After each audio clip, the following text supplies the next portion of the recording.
Hi, thanks for joining me today. I'm at Bayview Conservation Park and I know of a handful of rusty old cars. There's one of them there. I'll show you that in a sec. I was here yesterday, and what I was doing, I was looking for a particular car that I found some time ago, and I'd forgotten about it and accidentally rode by it on another occasion, and that was twice I'd seen it, but it's over a period of 15 years or something. So I expected that I could find this car, but I couldn't. I was in the same kind of area. You know, it was a bit of a shallow, swampy area and a bit of a creek crossing. And I thought it was down the end of Whispering Woods. That's one of the tracks here. But I got there, I couldn't find it. I didn't really get the feeling that it was there. But anyhow, I do have 4 cars to show you. At least the remains of 4 cars. If it's if it's a door or a boot or an engine or something, I don't class that as a car. I will class this as a car that once was. I don't know what this one is, but I've got some clues here. It reminds me of a troop carrier for some reason. It's kind of a bit sparse in that way. It is a manual, and that's one of the back doors where the number plate would go. And it has this deep body style line that runs around there. What else have we got? I just want to see if it was fairly old school. Maybe it was leaf sprung. It's too hard to tell. I can't really see.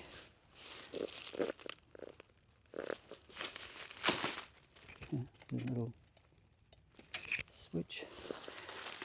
But yeah, there it is. It's a manual. That's all I can really tell for sure. There's the inside of one of the doors. There's still a lot of copper around on these old cars. It's kind of like, don't people collect that stuff anymore? I remember it used to be very hard to find any kind of scrap metal at all. Non-ferrous scrap metal anyway. Single round headlight. That's a little unusual. I always thought from years back when I first saw this, when it was more recognisable, I thought it was some kind of a Jeep. But yeah, it's just too hard to tell now. So anyway, there's that. There's a few clues there for me to go on. I'll see if I can work that one out. Okay, now down here, I had those velocity tears on the way here. I've ridden here and the tears are just streaming down. It's not pleasant. That's why I'm keeping the glasses on. Just over the hill here, I'll put you on the front and I'll take you for a ride down the hill. I'll just put you on the rack here. Okay, because I couldn't find that car yesterday, this only leaves me with 4 to look at today. But on my way home, there's a couple of places. If they haven't been really developed too much, there could be a couple more there. So we'll head off over the hill. I'll take you for a ride down the hill and we'll check out those 2 and then we'll head off and then we'll be out of here. So if you like this kind of thing, if you're enjoying this, please consider subscribing, maybe leave a comment, and a thumbs up would definitely help me, give me a little bit more encouragement to continue coming out to, wow, lovely places like this. It's no bother really. All right, see you soon. Okay, I think it's somewhere up here on the right. It's kind of steep downhill. I'll just go slowly. Don't want to crash. I haven't crashed before. I think it's because I'm really careful. I don't want to take any risks. All right, just along here. Oh, it's a top of grass trees. Cranky goannas down that way. And all right, here it is. I'll just see what the sign. Let's see what the sign says here. Oh yeah, GCR. That's German Church Road North. So I guess that way behind us is south. All right, down we go. Just nice and easy.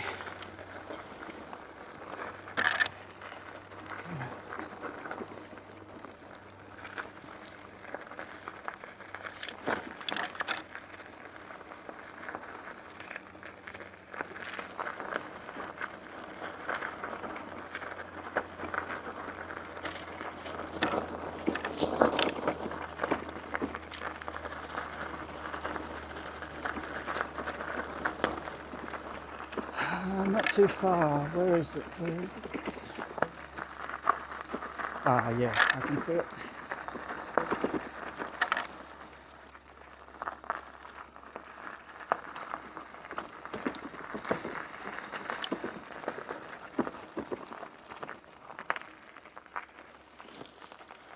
All right, that was a silly place to ride in. It's the worst possible place of all. Okay, let's go.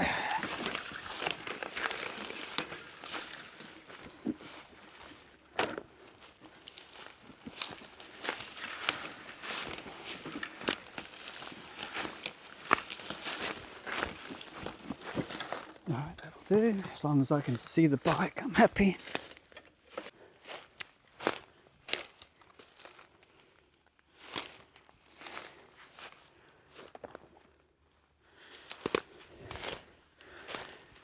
All right, Mitsubishi. I'm sure it's an early Pajero.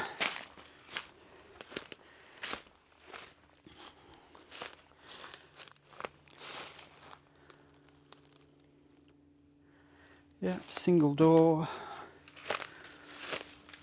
4-door wagon, and it too has all the wiring in there. You can see the gearbox there, so that's still there.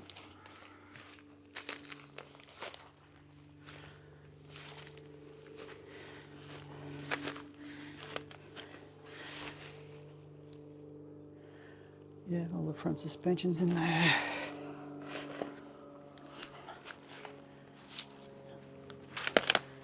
Oh, it's a piece of... Oh, that must be part of the bonnet. Just there. Oh, yeah, and over there as well. So there's a... Oh, look at that. More copper again. It's everywhere. Look at that. Anyway, that's not what I was looking for. Ah, look, there it is. Still got the engine. That would be a V6, I'd imagine, that 3.5 litre V6.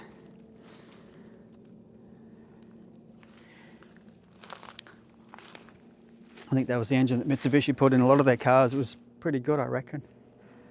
So, there we are. Gee, these Japanese cars really have a lot of copper in them.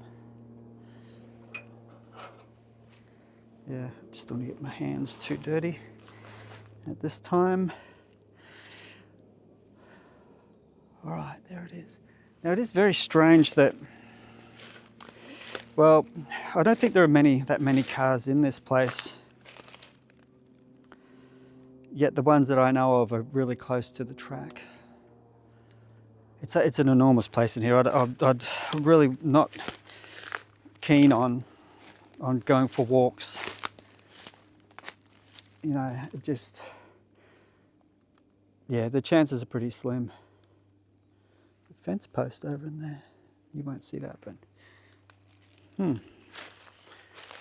all right, back on the bike, and we'll go over to this little Mazda. It's a Mazda 808. With a turbo first gear. Should get me up in there.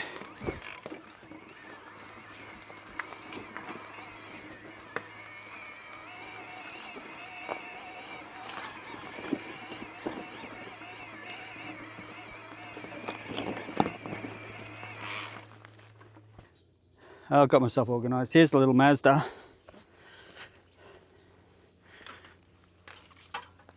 It's up against this tree stump. It's almost like it was back down and completely smashed into the stump. All right, we've got... Oh, get on the other side. Get out of the shadow. Get the shadow out of the way.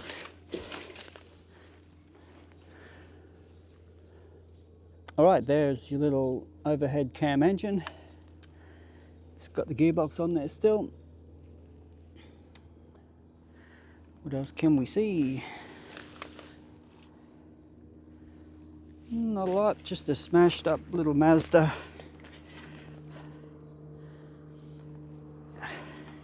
It's originally blue and it's had a thin white paint job over it.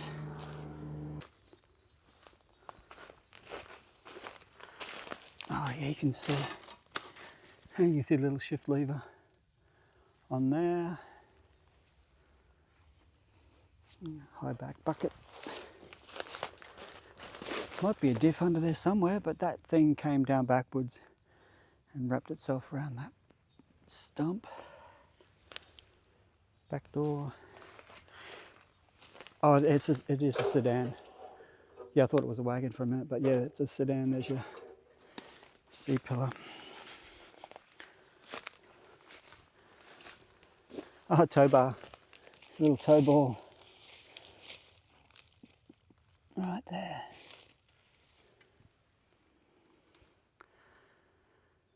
Well, that's it. There's the Mazda. Okay, I'll be taking the straightest line I can to look at this engine and gearbox. This boxer engine anyway, and I don't think it's Subaru, but if I have a closer look and then bring those details home, see if I can work out what this is. It might be something a little bit more exotic than that. So, all right, I'll see you soon. All right, this here is the engine I was talking about. It's a flat 4 boxer, but I don't know if it's German or Japanese or even Italian. It's got inboard discs. I'll just show you that. This is what I find unusual. Got the inboard discs there, but there's no other symbol. Oh look, there's a little tiny thing there, but I don't know what that is. So I don't know what to make of it. It's just a...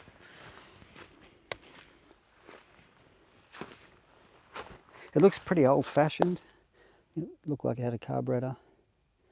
Starter motor's up there. It's obviously water cooled. There's your water pump. There's your thermostat. Yeah, if there was just one little giveaway on here, I'd be happy. But if I search for pictures, I'll probably find it eventually. But this was referred to as a Subaru. Okay, after leaving the Boxer engine, I went to Heinemann Road Conservation Area, only to find that the whole place has been cleaned up. There's no more rubbish in there, no more car wrecks, and they've actually made some bike tracks. It looks like a good beginner, kid-friendly kind of a place as well. I may check that out. If I memorize a few tracks in there, I can go in there and have a bit of a look at that. I've got one more wreck to show you, but first I'll just show you this rock here. Right at that point, that is the highest point in Cornubia. Actually, the highest point in Logan City is what I should have said. So I'm standing on the highest point in Logan City, and I think I can see my house from here. Alrighty, I've got one more wreck to show you, and then that will do for this video. They're getting a little bit harder to find, and the old memories of where cars used to be, sometimes they're not there, sometimes they're just a little pile of rust and you can hardly even see them. So anyway, I'll take you for a double. You can come for a ride with me. I'll put you on the carrier. We'll go for a ride down to the next wreck. Okay, let's go for a little ride.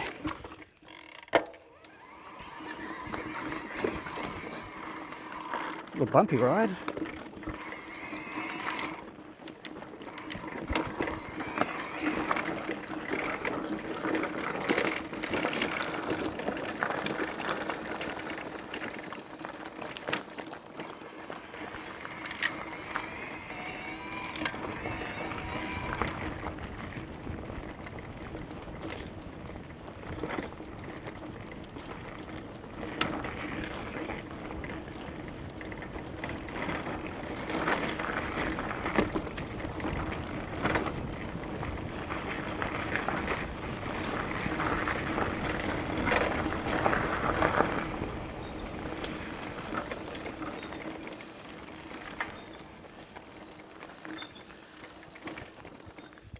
And there it is. All right, here's the last wreck. A lot of mountain bike riders will know this one. It's very familiar to a lot of people, I'm sure. It's a Bedford. It would be a TA from around, we'll just call this one 1955. They ran for a few years, so 55 is a pretty good estimate. Two little things I want to show you in a sec. Bullet holes, as usual. Not a lot left. It's got a bell housing and an engine block. Steering box. And just the chassis.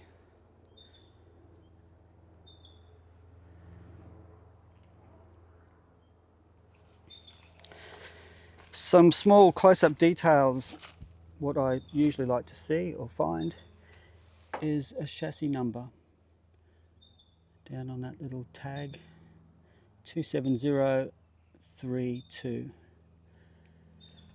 What I'd like to show you is this other small detail.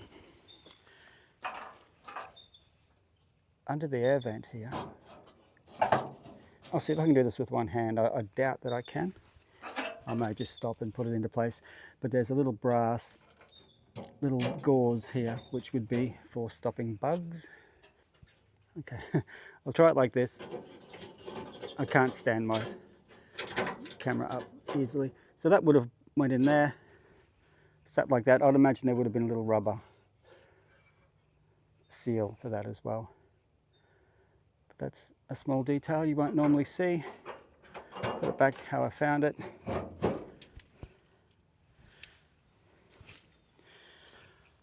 All right, there it is, a TA Bedford. Hasn't changed much. It's like it doesn't want to rust away to anything yet, or rust away to nothing yet. It's got some signatures and dates and stuff on it. Okay, the Bedford is the last car of the video. Well, it's actually the truck, isn't it? Okay, the Bedford is the last wreck of the video. It's up here in Cornubia. The other four remains, or the four parts, bits, whatever they may be, are over at Bayview Conservation Area, where all the bike tracks are. Okay, that's it for the video. Thanks for joining me. See you again soon. Cheers. Bye-bye.